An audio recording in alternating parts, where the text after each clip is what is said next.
Give me cigarettes in the afternoon, read me Faulkner when I get real blue.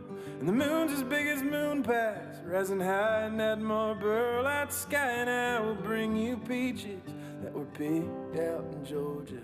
R.C. Cole as I picked up old 64. So it kind of seems also like you guys, like, you have two kind of sides. Yeah. To your stuff. Yeah. Like, a lot of your acoustic stuff reminds me a lot of Joe Pug. If you're familiar with that. Oh, I I'm very really familiar. dig him. I've been digging him for a long time. Yeah. And I think you've just got this great kind of like worldly songwriting that just comes off very earnest and not comes off, I think it just is. Mm-hmm. And you've got kind of this, you know, electric persona where you guys can kind of rock out. Yeah. It's cool. Yeah, like, thank you. Yeah, I mean, for me, it's all like a part of the same thing. Because, like, a lot of the softer stuff is me kind of like very like sincerely and deliberately trying to like work through questions I have, or like work through things like grief or like missing home or like complicated relationships with like family or friends, and then the like louder stuff is trying to also just have fun. So it's like the kind of like working through, but also remember like joy matters just as much as like processing, and the two really go hand in hand. So you mentioned working through some questions. What do you really mean by that? Like just things that like come up in life, like I mean, my latest record, a lot of it was about my grandmother dying, and she was like a huge part of my life, and kind of gave me like I say she was like my taproot, and so losing her was like I still had roots, but like the way, like she kind of showed me a way to like navigate the world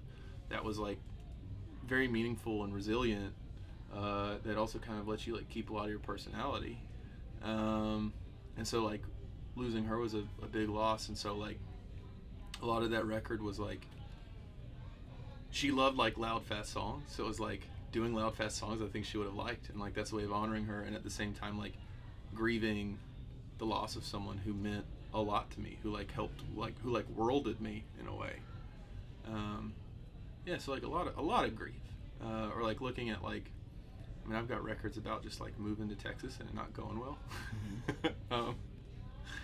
And yeah, and just like missing home and missing friends and what it's like to be like very lonely and work very bad jobs. Sure. And just trying to find a way to like put that experience in a way that like I can articulate and just get like some perspective on. So sometimes those songs do that. Yeah. Yeah. Do you think, I mean, I grief is an interesting thing. I don't know. It's like it's a strange well to dig into, I think, but it's very deep. Yeah. Well, I think grief and loss are in everything. Like, there are like losses that are very significant for sure. Like losing a grandparent or a parent or like a close friend. Like that's a huge loss. But like there's loss and grief in everything. And so I think of it as like a lens for understanding a lot of experience. It's not the only lens, but like it's a lens that like is truly universal. Like loss is everywhere, and loss also is like very connected to like love and affection. Like you grieve because it is an echo or like a shadow of love. Yeah, so like you can never stop like pulling apart what grief is in life. Right. And like for something that you got to do some kind of like poetic or creative work around, like that's an infinite well. That's a lot more infinite than singing about your truck. Unless you really love your truck and it gets in a wreck. So what have you been listening to recently? There's an old Aretha Franklin, I think it's like a 2-part vinyl record of her singing live. It's like a gospel record. But like she had started, I think she had like maybe starting gospel and then kind of went like full-blown soul. Like this was her returning to gospel for like a brief little stint, I think maybe in the 70s. And they like just basically like broadcast it. Like they like recorded basically the whole church service, including the pastor like coaching folks through like, this is what it's going to be like to be here right now. And like we may have to retract things and you're just going to like, you're going to feel it all over again, you know?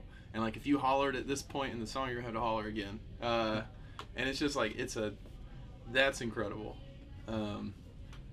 Yeah, that's probably the coolest thing I've listened to. And I don't have to like compare what I'm doing to that, because I'll never do that for like 1,000 reasons. So I never could do that. But I mean, I think maybe unintentionally there is kind of a parallel. I mean, I feel like your music is very kind of communal and focuses on community. And I mean, I've been to one of your shows. Mm-hmm. It's a good air, and it feels like everyone's kind of friends. Good. I hope so. And it seems like you guys kind of just make friends. We try. Wherever you go. We try. Sweet. I mean, that's the fun of music. Is like, I don't want to write things that push people away, unless they're like Nazis, and then I hope they never come to my shows and never have fun in life. But like, yeah, I mean, you get to like play music with your buds and hang out and sing Tennessee Whiskey until late at night, and talk about how Hamilton's better than the Beatles objectively, which is not to say Hamilton's good, and everyone agrees with that. And then you get to like, you know, sing songs that like, you know, hopefully other people enjoy. I try to write things other people will like for the most part. I like the connected part of it. I think it is cool to like write to an audience. I don't think that's. I think some people are like, oh, you're selling out. I think it's cool to like connect to people that are listening. Right. Yeah, my friends and I have been talking about that. You know, kind of writing with people in mind, or writing. I mean, I think there's two different sides to it. You can write sort of more of like I guess how you would keep a diary or something. Just kind of write for yourself, and there's moments where you're alone, you can just get stuff out. Yeah. But yeah, I mean, I think it's kind of necessary to write with people in mind, considering that's the whole. Yeah. Even like some of the diary songs, and like the experience of like being an audience member who's like eavesdropping. Even that's like a very intimate and connective moment if you like contextualize it the right way in a show and like with the rest of your songs. Like some of my favorite artists, I feel like I'm eavesdropping, but like they know I'm eavesdropping. Like it's a public, it's like a consensual like eavesdrop. Which I really enjoy that too. I just think like thinking about being like generous with what other people are going to experience is kind of important in all this. Hey fellas. Hey. Looking for somebody, sorry. So, is this just kind of a one-off show, or are you guys going anywhere else after this? We're going to do one more in Asheville tomorrow with Jackson and Jane, and then we're going to head down to Texas. I'm trying to get back on the horse and like get us booked more, and think more about playing as a band instead of me just doing like solo stuff. So. Do you do a lot of solo stuff in Nashville? I don't see your stuff too much. I was doing a lot of solo stuff before 2020. And it's just not as fun. Sometimes it's very fun, but it's the exception, I think, proves the rule. Yeah. You can just do the full range. You can do the full range of like vibe instead of just kind of like I can do sad and I can do jokey or whatever you can do with acoustic. You know. With a full band, you mean? Yeah. Yeah. Yeah, like I can crank an electric guitar and sing about buying a car. Like. Yeah. Sweet. Yeah. So that's where I'm at. You guys want to see? Morning does like shadows rain I don't hear. Oh, this is the. Oh, okay. on the power lines and on my fields. Leave this whole breathing world just as it is. Let it all be. Let it all be. The clay will claim us as it should. Like the trash they pushed off in them woods. This dirt we work will work us for good. Let it all be. Let it all